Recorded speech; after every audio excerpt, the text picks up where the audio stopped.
Hello बच्चों, आज हम लोग सीखने वाले हैं घातांक के प्रश्नों का हल। देखिए पहला हम लोगों का जो प्रश्न है 5 पे 3 घात और 5 पे 5 घात का मान ज्ञात करें। दूसरा है 5 पे 3 घात और 3 पे 5 घात में कौन सी संख्या बड़ी है। तीसरा है 6 गुणे 6 गुणे 6 गुणे 6 का आधार 6 पर घातीय संकेत क्या होगा। और -1 पे 19 घात का मान बताइए। और 5 पे 5 घात भागा 5 पे 3 घात का मान ज्ञात करें। तो आइए इसे सॉल्व करते हैं।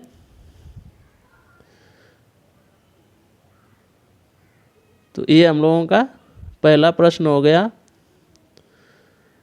5 पे 3 घात और 5 पे 5 घात का मान ज्ञात करें। तो इसमें देखिए क्या हो जाएगा। सबसे पहले 5 पे 3 घात का हो जाएगा 5 गुणते 5 गुणते 5। और जब इसका गुणा करेंगे तो 5 पच्चे 25 पच्चे 125 हो जाएगा। तो 5 पे 3 घात का जो मान आया वो 125 आया बच्चों। अब यहीं देखते हैं कि 5 पे 5 घात का मान क्या आता है। तो 5 पे 5 घात का मान हो जाएगा 5 गुणते 5 गुणते 5 गुणते 5 गुणते 5। यहाँ पे 5 घात है तो 5 का 5 बार गुणा होगा। 1 2 3 4 5। तो यहाँ पे देखिए क्या हो जाएगा। 5 पच्चे 25 25 पच्चे 125 125 पच्चे 625 और 625 पच्चे 3125। तो यहाँ पे हो जाएगा 3125। तो 5 पे 3 घात और 5 पे 5 घात का ये मान रहा है। एक मान आया 125 और एक मान आया 3125। अब चलिए दूसरा क्वेश्चन देखते हैं।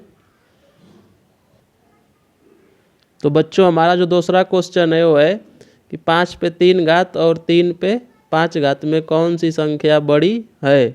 तो इसे सॉल्व करेंगे तो 5 पे 3 घात का हो जाएगा 5 गुणते 5 गुणते 5 बराबर 125। 5 पच्चे 25 25 पच्चे 125।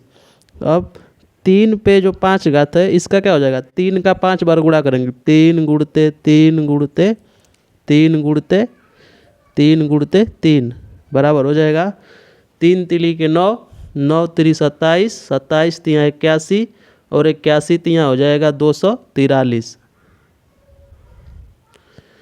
तो क्वेश्चन में पूछा गया था कि 5 पे 3 घात और 3 पे 5 घात में कौन सी संख्या बड़ी है। तो जो 5 पे 3 घात है ये छोटी हो जाएगी और 3 पे जो 5 घात है ये क्या हो जाएगी, बड़ी संख्या हो जाएगी। अब चलिए तीसरा क्वेश्चन देखते हैं।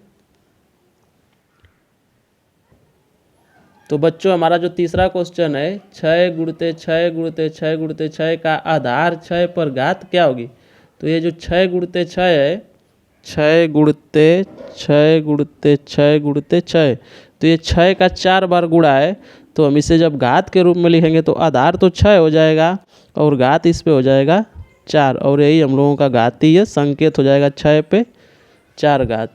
ये रहा तीसरा क्वेश्चन। आइए चौथा क्वेश्चन देखते हैं।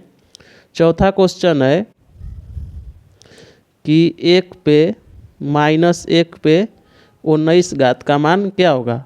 तो -1 पे जो 19 घात होगा तो बच्चों यदि 1 पर सम घात हो या विषम घात हो तो उसका मान तो हमेशा 1 ही होता है।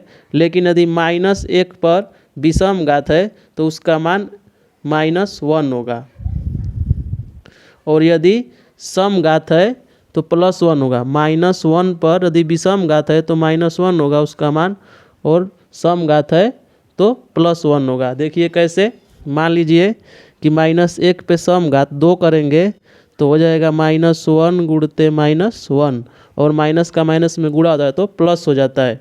तो 1 का 1 में गुणा हो जाएगा तो 1 हो जाएगा।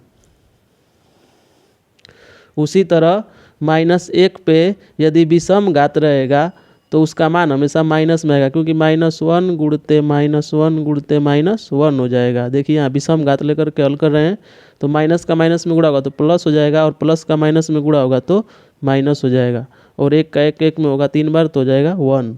यानी कि यदि एक पे सम घात है तो उसका मान प्लस में आएगा, और एक पे विषम घात है तो उसका मान उतना ही आएगा, -1 आएगा।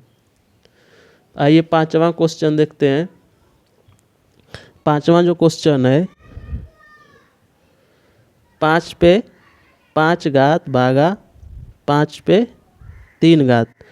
तो यहाँ आप देखिए क्या हो जाएगा, 5 पे 5 घात है और इसको भागा से गुणते करेंगे तो ये हो जाएगा 5 पे -3 घात। ये देखिए कैसे सोल्व किए इसको, 5 पे 5 घात बटे में हो जाएगा 5 पे 3 घात, और ये जब ऊपर जाएगा तो ये -3 घात हो जाएगा। तो जब आधार सेम हो तो घात क्या होती है, जुड़ जाती है। इसके लिए एक फॉर्मूला है, a पर m गुणते a पर n बराबर होता है a पर m प्लस n। यानी क्या, देखिए आधार सेम है लेकिन घात अलग अलग है तो क्या हो जाएगी, जुट जाएगी। तो यहाँ पे हो जाएगा 5 पे 5 घात प्लस -3 घात। तो यहाँ प्लस माइनस मिलके माइनस होगा, और 5 में से 3 जाएगा तो 2 घात हो जाएगा, तो 5 पे हो जाएगा 2 घात। यही हम लोगों का आंसर हो जाएगा। आशा करते हैं बच्चों आप लोगों को समझ में आया होगा, और मिलते हैं अगली वीडियो में। और चैनल को सब्सक्राइब करें और लाइक करें।